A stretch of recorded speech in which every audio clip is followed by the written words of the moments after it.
the ability to interpret sense data from the environment accurately has been part of the vertebrate evolutionary scheme itself.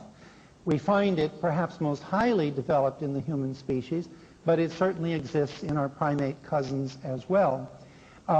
We use it because it works. We survive because this nervous system works. It's a very pragmatic sort of thing.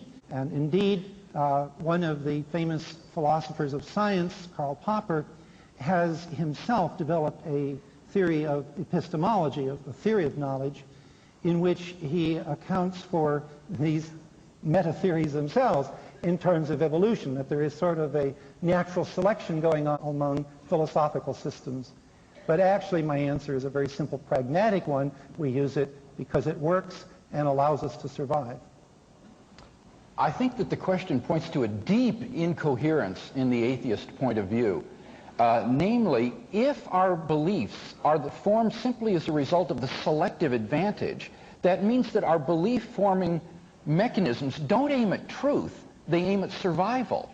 So how do we know that everything that we believe is not really true, it's just something that helps you to survive? In other words, there's no reason to think that the evolutionary story itself is true rather than just something that has survival value.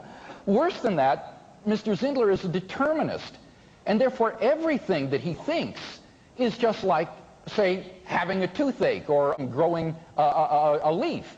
There is no truth to it, it's just all determined. So how do you know that the views that you hold to aren't simply the result of physical stimuli rather than rationality? I think that atheism is ultimately destructive of rationality itself.